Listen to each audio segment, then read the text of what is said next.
Bonjour, bonjour Pénélope. Salut poulet.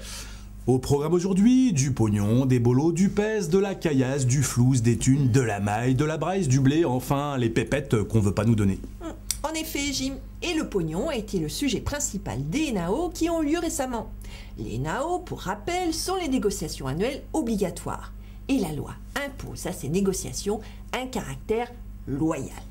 Seulement, de ce caractère loyal, la direction n'en a retenu que le personnage de cirque et le spectacle qui va autour. Explication.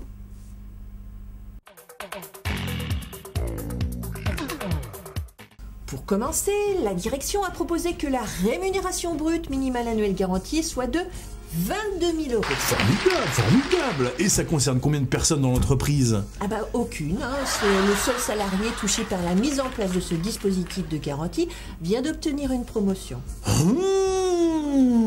Et de façon tout aussi royale, la direction a proposé de revaloriser les plus bas salaires de 2 points. Faut dire que s'ils ne le faisaient pas, les plus bas salaires auraient été en dessous du SMIC. Mais elle concerne combien de personnes cette fois, cette mesure? Eh ben, personne non plus. En outre, en signe de bonne volonté, la direction a aussi annoncé que la prime uniforme annuelle sera versée exceptionnellement au 15 juin, soit 15 jours avant la date prévue.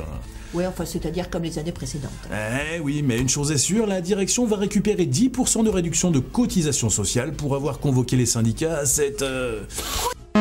Oui, on peut le dire. Et on peut dire ça aussi.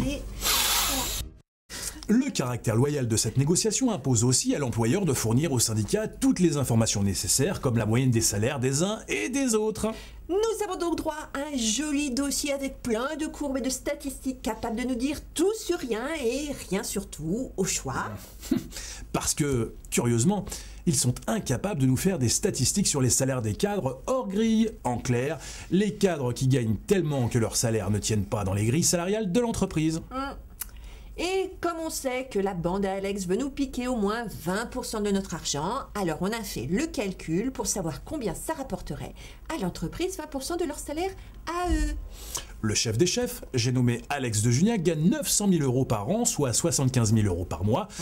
Si l'on enlève 20%, l'entreprise gagne 180 000 € par an. X2 en comptant les cotisations sociales. Sachant qu'ils sont environ 200 à exploser les grilles, mais qu'ils gagnent moins que le chef, on peut tabler sur une rémunération moyenne de 50 000 € par mois, soit 600 000 € annuels.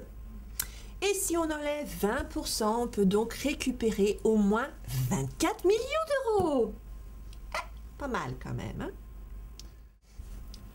En outre, nous savons que tout ce beau monde voyage quasi gratos avec toute la famille en business, y compris au besoin en faisant débarquer des clients à haute rentabilité. On peut estimer que le manque à gagner pour la compagnie est de... Alors 200 personnes avec conjoints et marmots... qui vont à l'île Maurice. Et qui reviennent font environ 1,2 million d'euros. Auquel on ajoute un petit séjour à New York pour faire les soldes. Quelques week-ends à Genève ou Nice, hein. On peut estimer que les vacances de ces 200 personnes nous coûtent au bas mot 4 millions d'euros. En plus, une rumeur montante parle de beaux appartements de fonction, et pas la Courneuve évidemment, hein. Et également des voitures avec chauffeur. Nous manquons actuellement d'éléments tangibles pour stopper cette rumeur infâme, ou pour en faire un scoop, c'est selon, tous vos dons anonymes seront utilisés à bon escient. Mais revenons à notre pognon. En laissant à nos dirigeants 40 000 € par mois. Ce qui laisse tout de même de quoi pousser le caddie, hein, on peut le dire. Oui. Et en revenant à une situation normale où ils paient leurs vacances, comme n'importe lequel d'entre nous, on récupère au minimum 46 millions d'euros. Auquel on va ajouter 75 millions de cagnottes constituées sur notre dos pour la retraite dorée de 37 d'entre eux, ce qui fait 121 millions minimum d'économies. À mettre en parallèle avec la délocalisation d'une partie de la maintenance avion au Maroc qui va rapporter à l'entreprise la somme colossale de 2 millions d'euros et aussi 30 suppressions de postes de mécaniciens avions.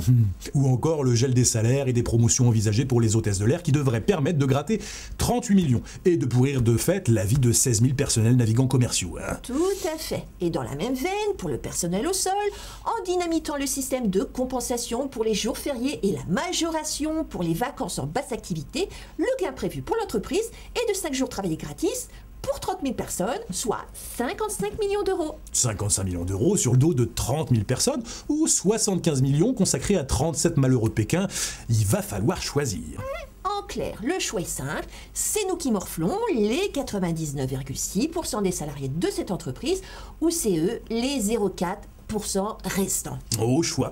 Et si le but c'est d'obtenir notre chemise, eh bien on va leur donner. Oui, En signe d'avertissement, hein. bah oui, hein. Ouais.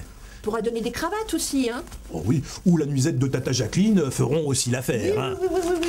Et rassurez-vous, hein, tout le monde peut le faire grâce à l'excellent service de courrier interne de l'entreprise. Évidemment, si vous êtes des Corses, ça peut poser problème, hein.